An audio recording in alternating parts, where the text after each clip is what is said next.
وجدان حیرت سے اسے سن رہا تھا۔ جب وہ بات مکمل کر چکی تو وجدان ہوش میں آیا۔ آپ نے مجھے یہ سب پہلے کیوں نہیں بتایا؟ او میرے اللہ، وہ بیچاری اس گھر میں غیروں کے ساتھ رہتی ہے، اور منصور جیسا آدمی پتہ نہیں۔ فکر مندی سے کہتے وجدان نے کپ میز پر رکھا اور کھڑا ہو گیا۔ دعا بھی اسے دیکھ کر اٹھ گئی۔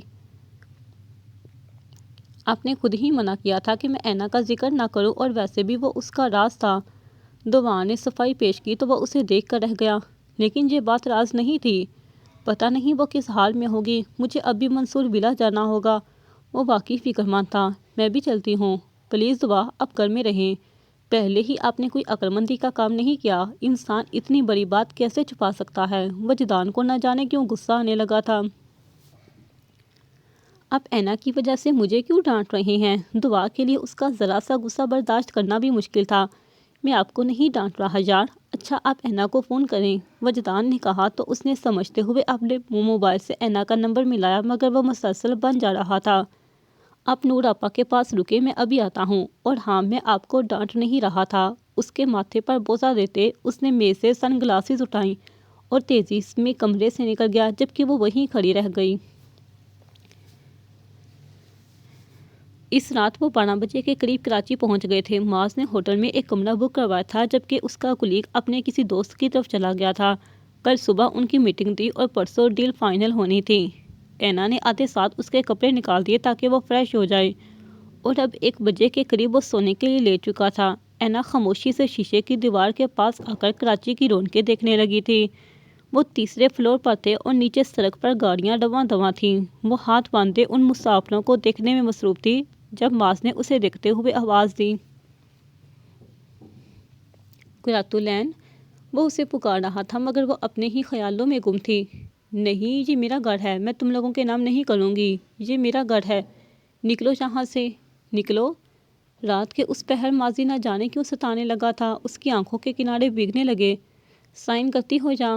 نہیں، نہیں کروں گی۔ بے شک مجھے جتنا مرضی مار لو، میں یہ گھر تم لوگوں کے نام نہیں کروں گی۔ ظالموں! نگاہیں باہر کسی غیر مرئی نقطے پر ٹکی تھی اور گال آنسوؤں سے تر ہونے لگے تھے۔ قرۃ العین! معاذ نے اس بار بلند آواز میں پکارا، مگر وہ تو یہاں موجود ہی نہیں تھی۔ وہ تو ٹائم مشین کے بغیر ہی کہیں دور ماضی میں جا چکی تھی۔ یہ جنونیت محبت کے بالکل متضاد ہے۔ محبت میں جنونیت کا کوئی وجود نہیں ہوتا۔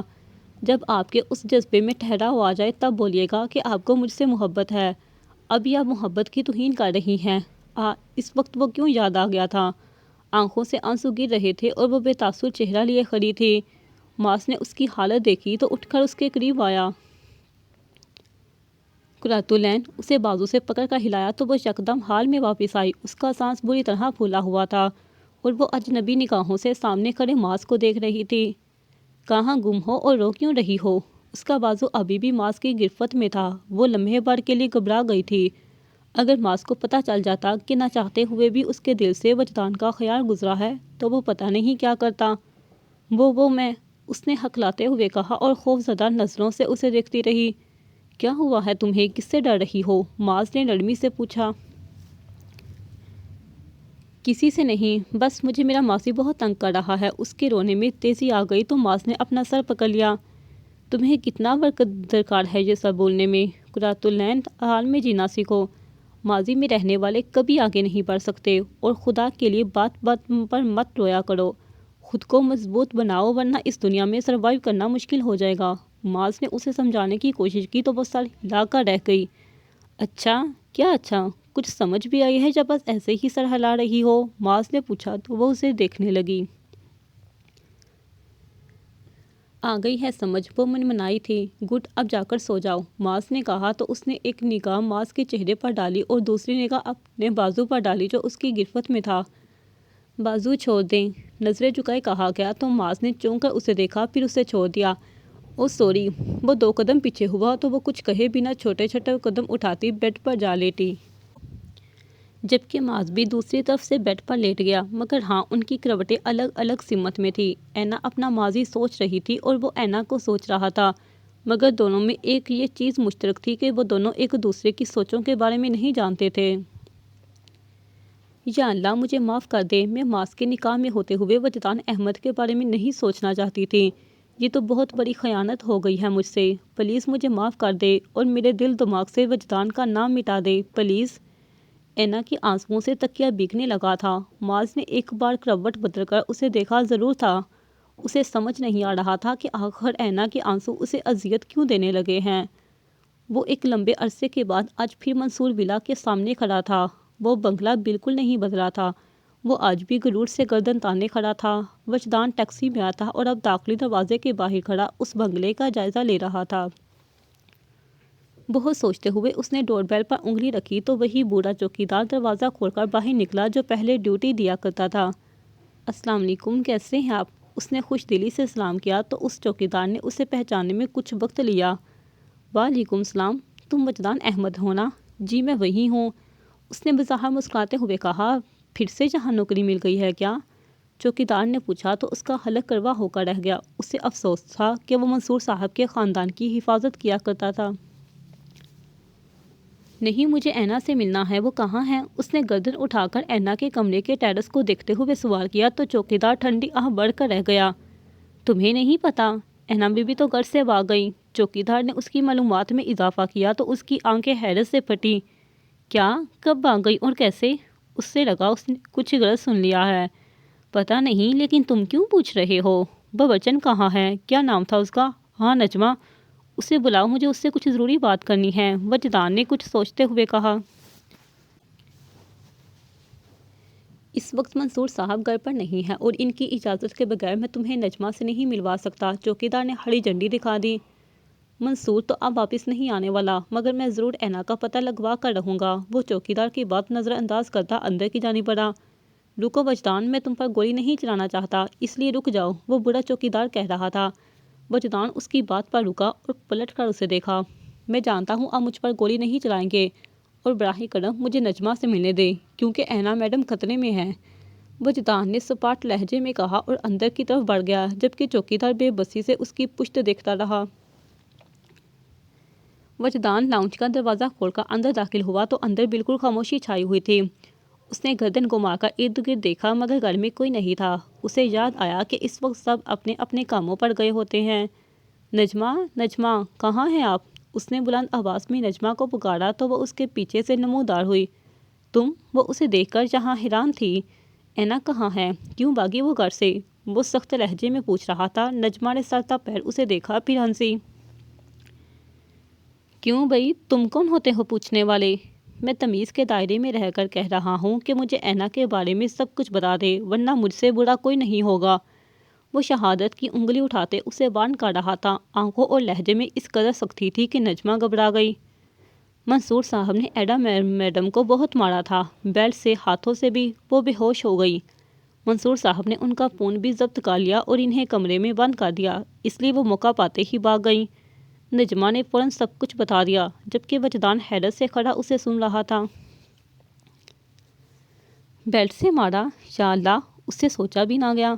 جی، مجھے خود یقین نہیں آتا کہ کوئی باپ اپنی بیٹی کے ساتھ اتنا ظلم کیسے کر سکتا ہے، مگر ہاں، وہ کسی کاغذات پر اینا میڈم کے سائن کروانا چاہتے تھے اور اینا میڈم مان نہیں رہی تھی، اسی لیے انہوں نے اینا میڈم کے ساتھ ظلم کیا۔ نجمہ نے اسے تفصیل بتائی تو وہ ہونٹ کچل کر رہ گیا۔ اس کا بس نہیں چل رہا تھا کہ منصور صاحب کو اپنے ہاتھوں سے مار دے۔ وہ کہاں گئی ہیں؟ انہوں نے کچھ تو بتایا ہوگا آپ کو۔ مجھے کچھ نہیں پتا، میں تو خود مجبور ہوں، چھوٹے چھوٹے بچے ہیں جن کی خاطر یہاں خاموشی سے کام کرتی ہوں، ورنہ جس طرح منصور صاحب نے ان پر ظلم کیا تھا میرا تو دل کٹ کر رہ گیا۔ نجمہ نے کہا تو وہ گہری سانس لے کر رہ گیا۔ کوئی سہیلی نہیں ہے ان کی؟ پھر پوچھا گیا۔ پتہ نہیں، نجمہ لا علم تھی۔ میں ان کا کمرہ دیکھنا چاہتا ہوں، شاید وہ کوئی سراغ چھوڑ کر گئی ہوں، ایک یہی حل بچا تھا۔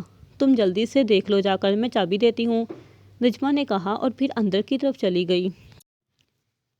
وہ وہیں کھڑا گھر کا جائزہ لے رہا تھا، نظریں گیسٹ روم کے دروازے پر ٹھہر گئی۔ اس گھر سے بھی اس کی یادیں جڑی تھیں۔ یہ لو، اور جلدی کرنا کیونکہ آج بیگم صاحبہ نے دعوت پر جانا ہے تو وہ این جی او سے جلدی واپس آ جائیں گی، نجمہ نے کہا تو اس نے چابی لی۔ میں چھپ کر نہیں آیا اور نہ مجھے کسی کا ڈر ہے، کہتا ہوا وہ تیزی سے سیڑھیاں چڑھتا اینا کے کمرے کی جانب بڑھ گیا۔ وہ چابی گھما کر کمرے کا دروازہ کھولتا اندر داخل ہوا۔ کمرہ صاف ستھرا تھا، شاید روز صفائی کی جاتی تھی۔ وہ اس کمرے سے ایک بار پہلے بھی آ چکا تھا جب اینا پیچھے پنکھے سے لٹکی ہوئی تھی۔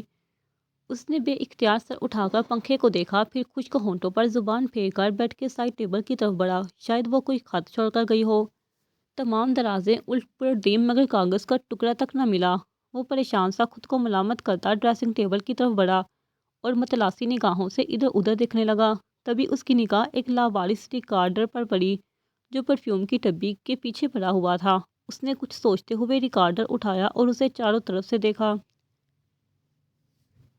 اس میں کیا ہے؟ سوچتے ہوئے اس نے سبز بٹن دبایا تو اینا کی آواز اس کے کانوں میں گونجی۔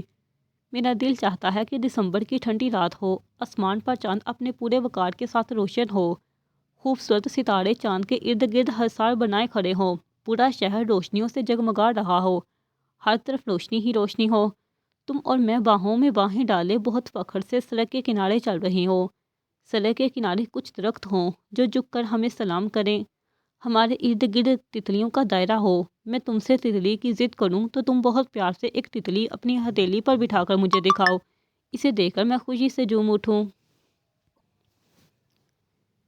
پھر ہم مزید چلیں تو کوئی جگنو میرے کندھے پر آ کر بیٹھ جائے، ہم دونوں ان سے خوب باتیں کریں، کوئی بانسری بجائے اور باقی پرندے چہچہائیں، زمین آسمان کی ہر مخلوق ہمارے ملن پر خوش ہو، ہر طرف سکون کا ڈیرا ہو اور میں تم سے کبھی جدا نہ ہوں۔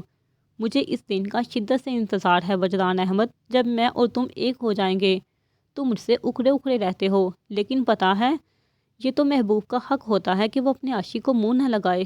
میں نے انٹر کی اردو میں پڑھا ہے، میر تقی میر، مرزا غالب اور سب شاعروں کے محبوب ایسے ہی اکڑ مزاج تھے۔ مجھے شاعری کبھی سمجھ ہی نہیں آتی تھی مگر اب سب سمجھ آنے لگا ہے احمد۔ تمہیں کیسے بتاؤں کہ مجھے بھی شاعروں والا دکھ لگ گیا ہے۔ پتہ ہے مجھ سے دعا نے پوچھا کہ اگر وجدان شادی شدہ ہوا تو؟ میں نے جٹ سے کہہ دیا کہ میں دوسری شادی کر لوں گی، مگر احمد میری جان، میرا دل کٹ کر رہ گیا ہے، میں تمہاری زندگی میں کسی اور کو برداشت نہیں کر سکتی، تم صرف میرے ہو وجدان احمد۔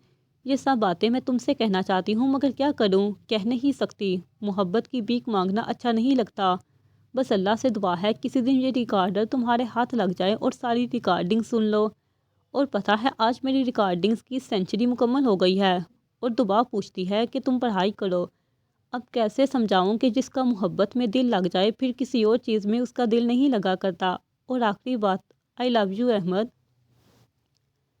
وہ سنتا جا رہا تھا اور اس کے چہرے کے تاثرات بدلتے جا رہے تھے۔ اللہ نے اینا کی دعا قبول کر لی تھی، وہ ریکارڈر وجدان کے ہاتھ لگ گیا تھا، مگر وہ خود بھی کراچی کے اس ہوٹل میں بیٹھی یہ نہیں جانتی تھی کہ اس کی دعا کو قبولیت کا شرف حاصل ہو چکا ہے۔ وجدان نے اگلی ریکارڈنگ آن کی۔ کچھ لوگ کبھی بھی مرکزی کردار نہیں بن سکتے، وہ ہمیشہ سائیڈ کریکٹر ہی رہتے ہیں، جیسے کہ میں۔ تمہیں ایک بات بتاؤں احمد، میں اپنے باپ کی زندگی میں بھی سائیڈ کریکٹر ہی تھی اور منصوب بلا کے ہر شخص کے لیے بھی سائیڈ کریکٹر سے زیادہ اہم نہیں ہوں، اور تمہاری زندگی میں تو مجھے سائیڈ کریکٹر کا رتبہ بھی حاصل نہیں ہو پایا۔ کاش تم سمجھ سکتے احمد کہ جب محبوب بے رخی کرتا ہے تو دل کا کیا ہوتا ہے، چھریاں چلنے لگتی ہیں، انسان اپنی ہی نظروں میں گر جاتا ہے۔ تمہیں مبارک ہو احمد، میں اپنی ہی نظروں میں گر گئی ہوں۔ وہ پتہ نہیں کیا کیا کہہ رہی تھی۔ وجدان نے اس کی ہر ریکارڈنگ سنی کہ شاید کوئی سراغ مل جائے، مگر ہر ریکارڈنگ وجدان احمد کے نام سے شروع ہو کر اسی پر ختم ہو جاتی تھی۔ وہ چند لمحات تھے جب وجدان احمد جیسا مضبوط اعصاب کا مالک بھی تھک کر وہی کرسی پر ڈیگ سا گیا تھا۔ احمد، کیا تم اس لڑکی کے ساتھ ایسا سلوک کرو گے جو تم سے بے انتہا محبت کرتی ہے، جس کی زندگی میں تمہارے آنے سے روشنی ہو گئی ہے؟ تم میری آنکھوں میں کیوں نہیں دیکھتے احمد؟ میری آنکھیں تمہیں بتائیں گی کہ وجدان احمد اینا منصور کے لیے کتنا ضروری ہو گیا ہے۔ میں نہیں رہ سکتی تمہارے بغیر، اور تمہاری یہ بے رخی مجھے تکلیف میں مبتلا کرتی ہے۔ اس دن تم نے مجھے خودکشی سے بچایا، میں بتا نہیں سکتی میں تمہاری کتنی مشکور ہوں، اور تم میری آنکھوں میں محبت کے دیپ سجا کر مجھے اگنور کر رہے ہو۔ تم کہہ رہے ہو میں پیچھے بیٹھوں۔ اسے اینا کی باتیں یاد آنے لگی تھی، نہ جانے وہ کہاں گئی۔ کتنی ہی دیر وہ خالی الذہنی کی کیفیت میں وہاں بیٹھا رہا، اور شاید وہ پورا دن وہیں بیٹھتا رہتا، مگر مسز منصور کی کرخت آواز نے اسے حال کی دنیا میں پٹکا۔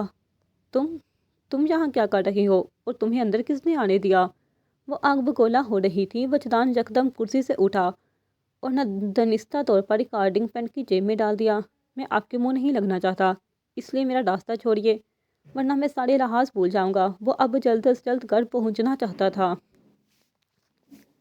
وٹ، تم ہوش میں تو ہو؟ میرے ہی گھر میں گھس کر مجھے ہی دھمکی دے رہے ہو؟ ٹھہرو، میں ابھی پولیس کو کال کرتی ہوں، مسز منصور نے غصے سے کہا تو اس نے آنکھیں بند کر کے خود کو ریلیکس کرنے کی کوشش کی۔ پولیس کو کال کرے تو اپنے شوہر کا حال احوال بھی پوچھ لیجیے گا، اس نے کہا تو مسز منصور نے نہ سمجھی سے اسے دیکھا۔ کیا مطلب؟ مطلب یہ کہ آپ کا شوہر کل رات سے تھانے میں ہے، اس لیے میری چھوڑے اور اپنے سورسز استعمال کر کے اسے چھڑانے کی کوشش کریں۔ وہ ایک ایک لفظ چبا کر کہتا ان کے ایک طرف سے ہو کر کمرے سے نکل گیا، جبکہ وہ پتھر کی بت بنی وہیں کھڑی رہی۔ جاری ہے۔